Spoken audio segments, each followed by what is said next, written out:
Hi, Big E. Yes, sir. We're back at the Mecca, and this is the first BBL by Broser of the year and the new decade. Yep. 2020 is here. Everything's going back to normal. The Blade is back. What does that tell you? There he is. I mean, Arnold's coming. Arnold Classic is coming. Yep. So when I told you this morning, hey, we got to shoot again, what did you say to me?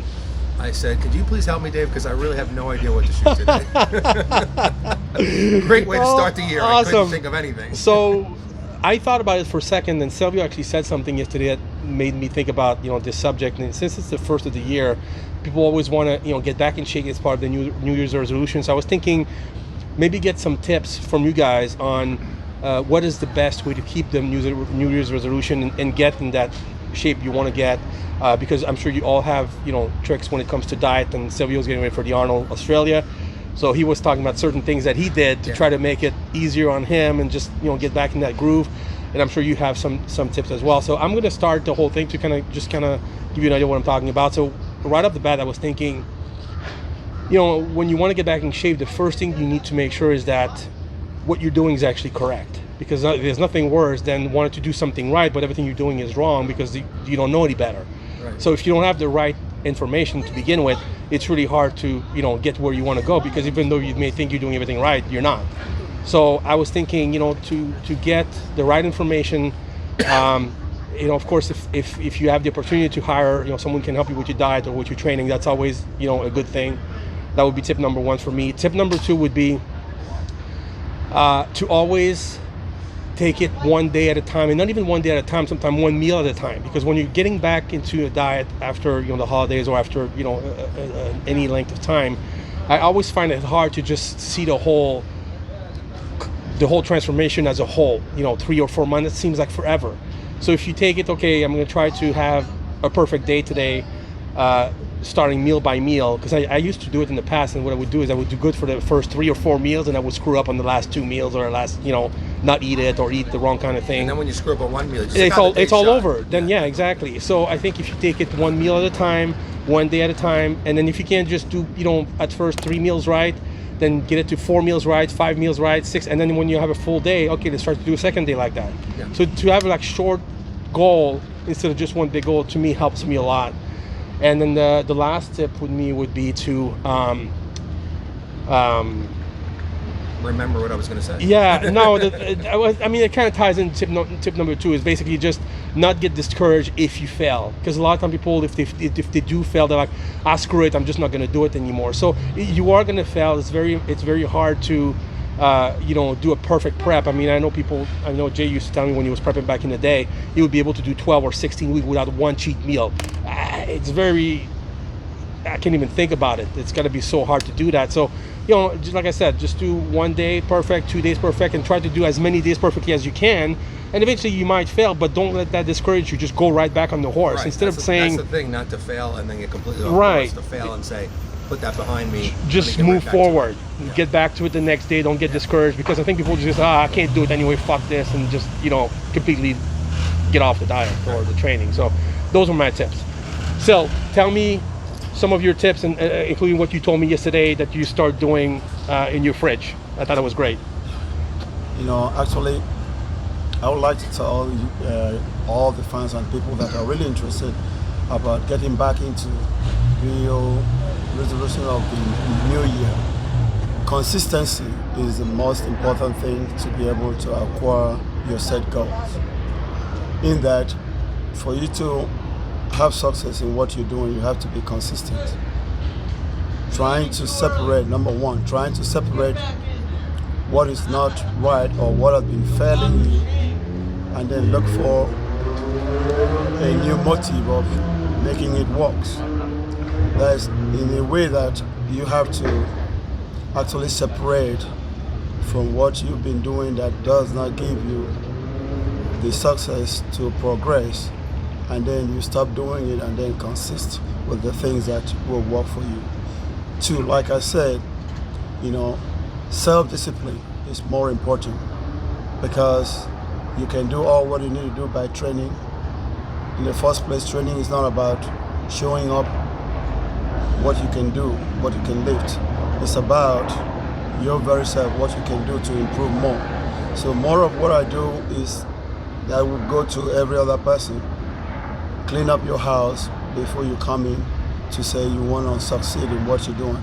In that, I discipline myself not eating what I don't normally, or some things that I know that is not going to help me get the condition or be in good shape or give me a clean quality muscles. So like I explained to you, I'm preparing for a show, so I clean up my fridge, I clean up every food that is not on your things diet. that's supposed to attract me even in the night or draw me to cheating in any moment. By that, water in the fridge, no soda, nothing, just clean diet food. So thirdly is what I'm saying about focus. Focus in the sense that you don't let your work be for an empty wasting of the time for a day. When you come into the gym, you know that you leave no stone untouched. I would rather say you leave no iron without working on it. Like Coach Eric always said, he said, we don't just come in to throw away the iron. You don't throw down the iron, you work on it and then feel it. So let every work, every reps you do count, so that the result will complete with the discipline and the consistency of your work, and you have the result. Nice. That's I like my it. three things. Awesome. Thank Remember, you, so. being consistent. 2, being disciplined. And 3, focus. Boom. Love it. You know what you're gonna say? Yeah, well, you know, just some things that came to my mind. Actually, just want to expand a little bit on what you were saying before, because I think it's really important what you said about the one meal at a time.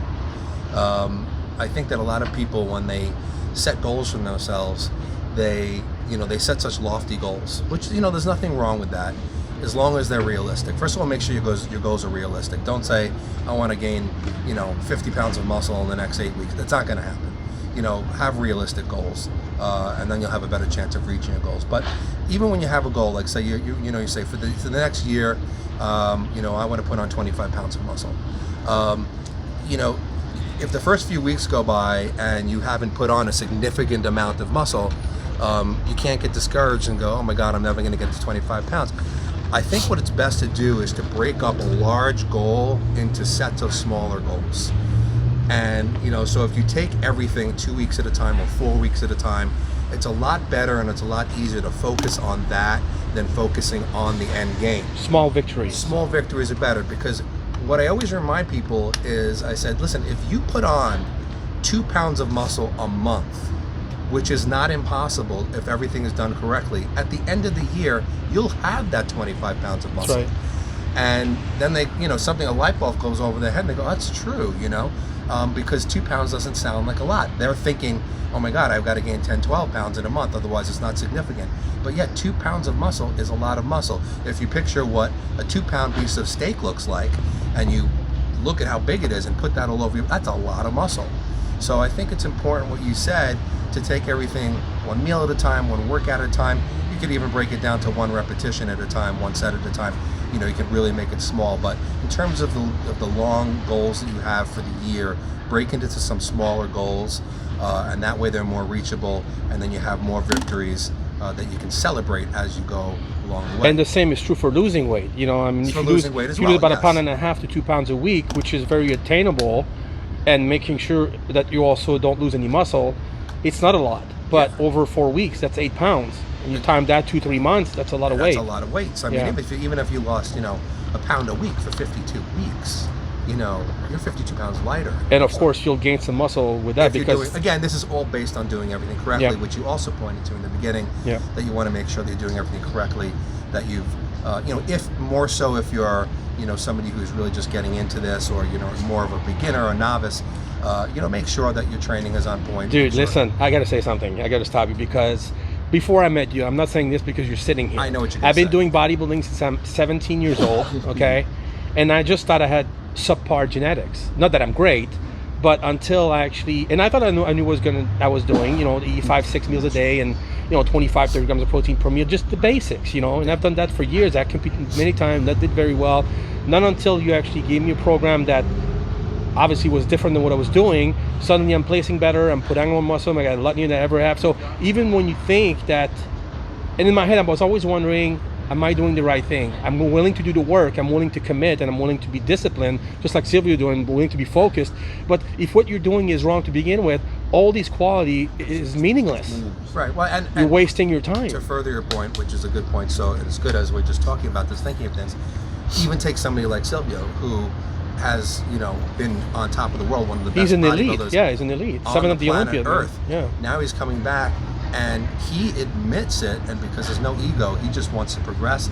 He's focused and disciplined.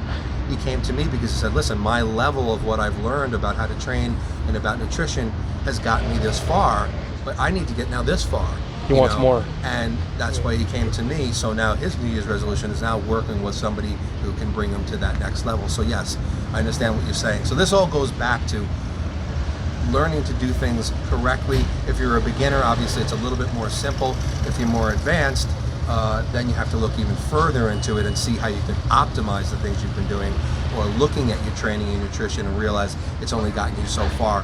What can I get to the next Don't level? you think that maybe it's even harder when you become so good like these guys? Because you know, you can't go tell Ronnie Coleman or Jay Cutler, you know what, if you did this instead of this, you'd be even better. They're so good already. It's got to be really hard for people that are at the elite to actually have an open mind and trying something new, which I think is always a good thing, because you never know how good something can be until you try it.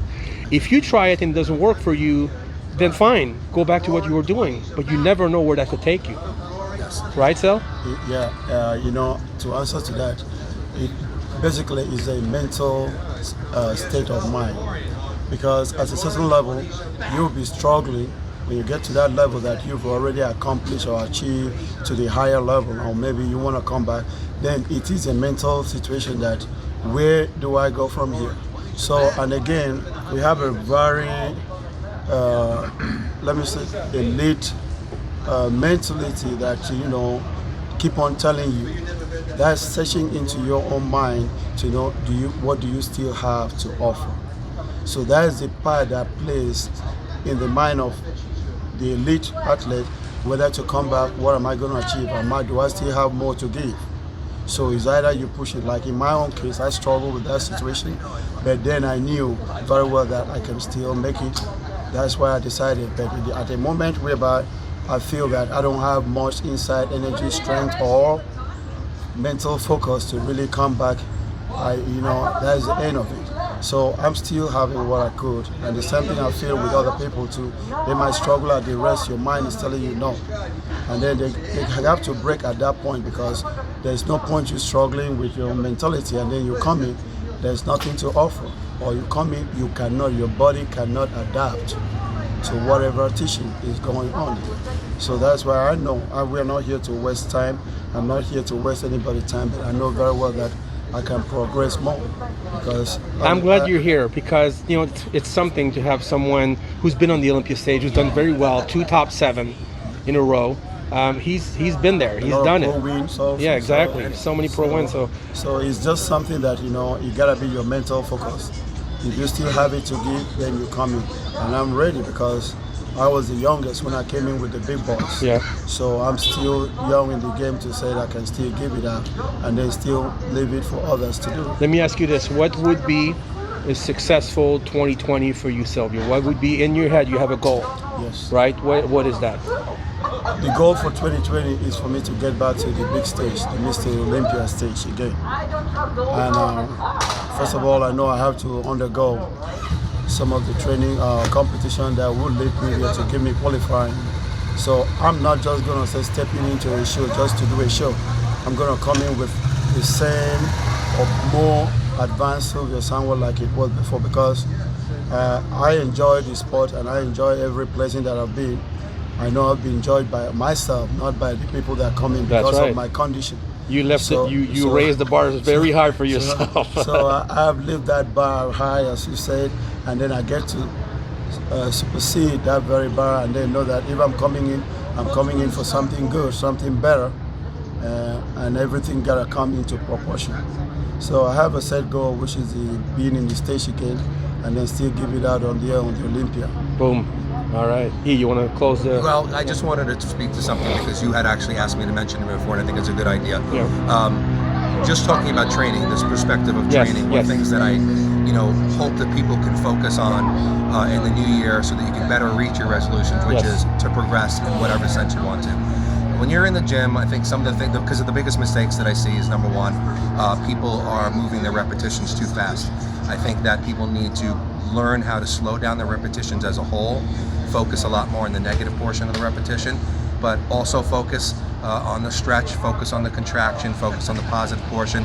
Just in general, slow down your repetitions so that you're muscling the weight from point A to point B. You're not throwing the weight, you're not using momentum, you're not using your joints. To feel the weight. Feel the weight, feel the motion from beginning to end.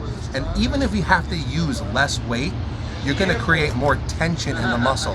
The muscle does not know whether you have 100 pounds or 60 pounds on a bar. It only knows the tension you produce. And if you go slower with lesser weight and stretch and squeeze and go slow, you're going to create more tension, damage more muscle fibers, and you're going to grow more optimally and more quickly. So that's the first thing. I think it's the same guy as last time. It's nice, man. Look at this weather. So, not bad, not bad. Secondly, I think a lot of people focus a little bit more too much on volume versus intensity. Now, there's nothing wrong. Everybody has a little different sweet spot when it comes to how many sets they can take, depending on their genetics, their level, what supplements they're taking, so on and so forth.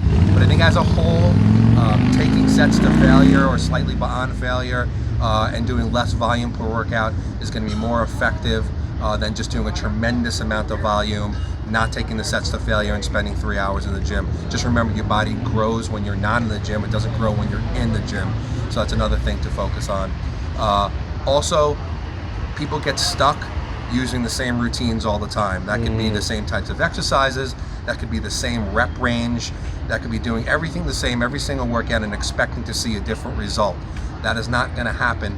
Just remember, our strength is finite, so in other words, you're going to reach a level of strength that you can't go past, where injury is going to start to incur, joints going to start to hurt. So building strength is not going to be the end-all be-all of gaining muscle. So I just would like to say that in order to hit all the muscle fibers in your body, in order to hit the slow twitch, the fast twitch, and the high threshold fast twitch fibers, and to activate all the anabolic responses in the body that we have, use different repetition ranges. Some days focus on lower reps, some days medium reps, some days high reps, sometimes combine them into one workout. Some workouts use supersets and drop sets. Some workouts focus mostly on the negative, sometimes just change things around from workout to workout so that you're making sure to tap into all your anabolic mechanisms and growth responses. And if you do this with your repetitions, have the proper volume, and change things and just do things differently you've been doing in the past, you're going to see a better response for your training, and I think that you'll reach your goals faster, and whatever resolutions you set for yourself, you have a better chance of making them successful. What about poor form? Poor form is definitely, that is... I thought that was going to be number one, God, actually. Yeah, you know what? The truth of the matter is if you go into any gym, even if it's the elite gym in the world, Gold's Gym Venice, any gym you go to, I sit there and I watch people between sets and I watch people's form, and it could be one of two things. They could either could be doing their exercise so poorly that they're going to injure themselves. That's at the extreme end. Some people are doing exercises not with optimal form, so that their body isn't positioned correctly, or they're not angled correctly, or they're not getting the proper range of motion. Not as bad, right? Right, it's not as bad, yeah. So that others are not throwing weights around and trying to hurt themselves, but they're not optimizing what they could be doing. So what you need to do is make sure that your form, again, the biggest thing is forgetting about what weight is on the bar. Yeah. Because that's a big problem. The culprit of bad form, thinking, oh my God, I want to have 400 pounds on the squat. Great. If you have 400 pounds on a squat and you're squatting halfway down, going down and up, down, down, nobody cares. If you have a leg press filled with 13 plates aside and you're going quarter reps, nobody cares. Do 5 plates, 6 plates, come all the way down to your chest. Pause for a second, push the top. Make sure your form is optimized for muscle growth. We are not, if you're a power lifter, different story. If you're a bodybuilder or someone seeking to build muscle, the weight doesn't matter as much as the form, the technique, the speed of the reps, and making sure that you're locked in on what you're doing to optimize. So I love definitely, those are the things I have to give for this year. Guys, thank you so much. I'm sure this is going to be very helpful for everybody watching, and I can't wait for 2020, man. It's gonna be a good year. It's going to be really cool, and then we're really glad to have you with us, Silvio, every time. We train with him every day, so it's great for me because Silvio's it's like, locked in now. It's He's awesome. locked in. That's right. He's Team Merlin. I love it. All right, thank you so much, guys.